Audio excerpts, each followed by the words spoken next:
दोस्तों हमारा आज का जो टॉपिक है वो है लॉ ऑफ लिमिटिंग फैक्टर्स। और ये जो टॉपिक है ये आपके BSc third year 6 semester zoology के पेपर सेकंड का यूनिट 1 से लिया गया है।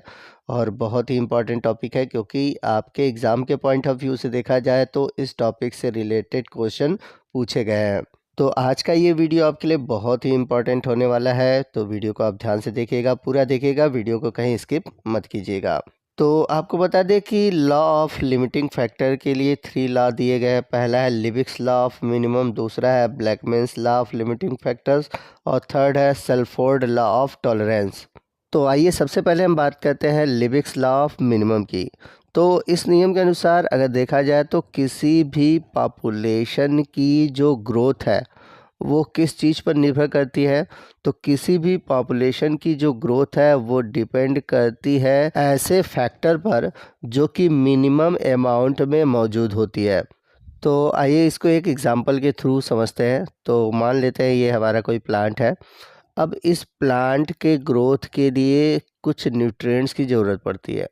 अब ये न्यूट्रिएंट्स कौन कौन से हैं, मान लेते हैं नाइट्रोजन है, क्लोरीन है, सोडियम है, पोटेशियम है, सल्फ़र है, फास्फोरस है। अब इस न्यूट्रिएंट्स में मान लेते हैं कि ये जो नाइट्रोजन है वो मिनिमम अमाउंट में मौजूद है।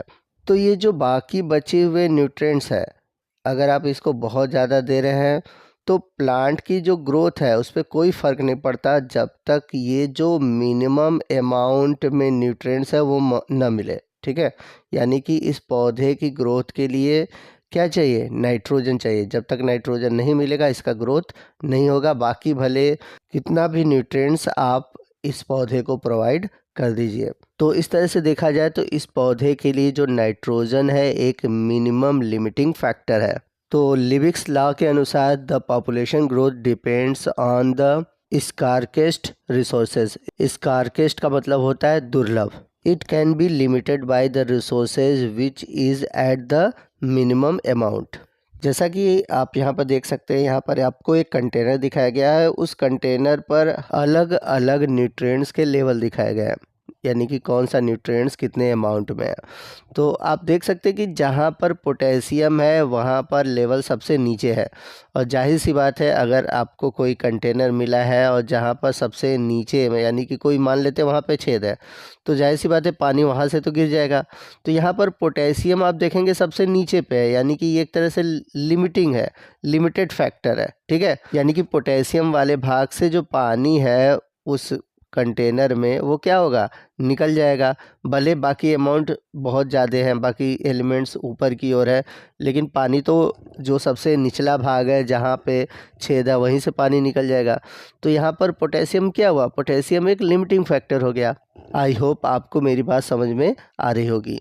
अब लिबिक्स लॉ के बाद है अगला जो इम्पॉर्टेंट लिमिटिंग फैक्टर है वो है ब्लैकमैन्स लॉ ऑफ लिमिटिंग फैक्टर। तो ये जो लॉ है किसके द्वारा प्रपोज किया गया था, ये दिया गया था फ्रॉस्ट ब्लैकमैन के द्वारा। इनका कहना था कि कोई भी प्रोसेस है वो मल्टीपल फैक्टर पर निर्भर करती है, लेकिन उस प्रोसेस को लिमिट कौन करता है, यानी कि कंट्रोल कौन करता है, जो कि स्लोएस्ट फैक्टर होता है। एग्जाम्पल के रूप में हम बात करते हैं फोटोसिंथेसिस की। तो फोटोसिंथेसिस किन किन फैक्टर पर निर्भर करता है, लाइट है, टेम्परेचर है, कार्बन डाइऑक्साइड है, यानी कि कई सारे फैक्टर पर निर्भर करता है।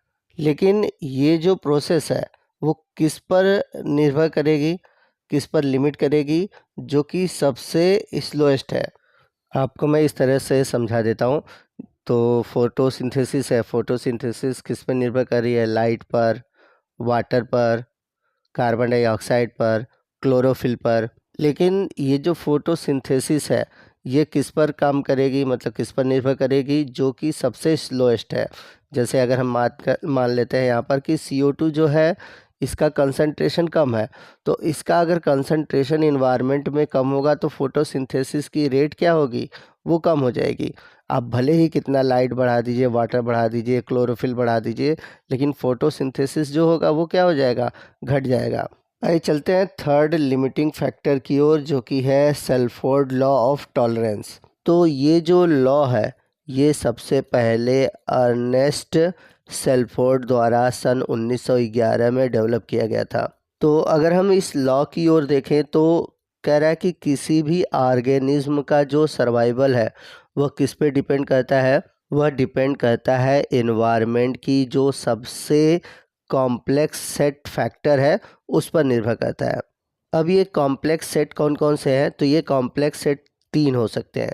या तो वो मिनिमम हो सकता है, या फिर मैक्सिमम हो सकता है, या फिर ऑप्टिमम हो सकता है। तो इसी के अकॉर्डिंग 3 जोन पाए जाते हैं। पहला है ऑप्टिमल जोन, दूसरा है जोन ऑफ स्ट्रेस और तीसरा है जोन ऑफ इंटॉलरेंस। तो जो ऑप्टिमल जोन है इसमें जो फैक्टर होते हैं वो इनफ अमाउंट में होते हैं, यानी कि उनके ग्रोथ करने के लिए प्रॉपर होते हैं, ठीक है। लेकिन जोन ऑफ स्ट्रेस में ये जो अमाउंट होता है फैक्टर का वो थोड़ा कम होता है, और जोन ऑफ इंटॉलरेंस में सबसे कम होता है। तो जोन ऑफ ऑप्टिमल में किसी भी स्पीसीज की जो सर्वाइवल की कंडीशन होती है वो सबसे ज़्यादा होती है। जोन ऑफ स्ट्रेस में जो सर्वाइवल होता है वो थोड़ा कम होता है, और जोन ऑफ इंटॉलरेंस में सर्वाइवल जो होता है वो नहीं के बराबर होता है। तो अभी तक हमने जो 2 लॉ देखे उसमें हमने देखा कि जो फैक्टर मिनिमम अमाउंट में है वही क्या कहता है, लिमिट करता है, वही कंट्रोल करता है।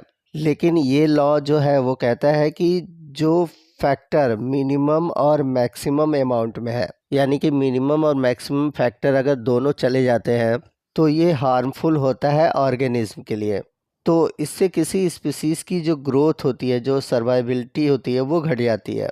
तो यहाँ पर आप देख सकते हैं कि जो किसी भी ऑर्गेनिज्म की जो टॉलरेंस होती है, जो सर्वाइवल होती है, वो ऑप्टिमम पर होती है। मिनिमम और मैक्सिमम पर ये थ्रेशोल्ड रखते हैं, और यदि कोई पर्टिकुलर लिमिटिंग फैक्टर अपने मैक्सिमम पर पहुंच जाता है तो भी वहाँ पर पॉपुलेशन की जो सर्वाइवल है वो क्या हो जाती है, वो घट जाती है। तो यहाँ पर एक ग्राफ दिया गया है जिसमें कि ऑर्गेनिज्म की परफॉर्मेंस दी गई है और इन्वायरमेंटल ग्रेडियंट दिए गए हैं। तो यहाँ पर अगर आप देखेंगे ऑप्टिमल टॉलरेंस रेंज, यानी कि जो ऑप्टिमल जोन है, यहाँ पर उस ऑर्गेनिज्म की जो ग्रोथ है वो सबसे अधिक है। क्यों सबसे अधिक है? क्योंकि यहाँ पर जो फैक्टर मिल रहे हैं वो आसानी से मिल रहे हैं। जैसे कि अगर किसी प्लांट को ग्रोथ करना है तो हर चीज़ें जितनी चाहिए उस अमाउंट में है, इसलिए यहाँ पर ग्रोथ जो है वो अच्छे से हो रहा है। लेकिन आप इस साइड देख सकते हैं, उसके लेफ़्ट और राइट में देख सकते हैं कि अगर जो ग्रेडियंट्स है वो कम मात्रा में है या फिर अब्सेंट है, तो वहाँ पर जो ऑर्गेनिज्म की परफॉर्मेंस है वो क्या हो जा रही है, सबसे कम हो जा रही है या फिर ख़त्म हो जा रही है।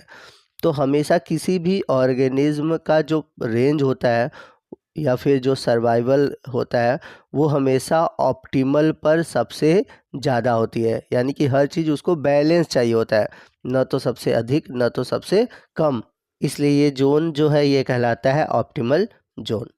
तो आई होप कि आपको ये तीनों लॉ जो है लिमिटिंग फैक्टर के समझ में आ गए होंगे। आपको आज का ये वीडियो कैसा लगा कमेंट करके ज़रूर बताइएगा। वीडियो अच्छा लगा होगा तो प्लीज़ वीडियो को लाइक करिएगा, अपने दोस्तों में शेयर कीजिएगा, और कोई भी डाउट है आप हमसे कमेंट करके पूछ सकते हैं। तो मिलते हैं अगले वीडियो में अगले टॉपिक के साथ। तब तक के लिए जय हिंद, जय भारत।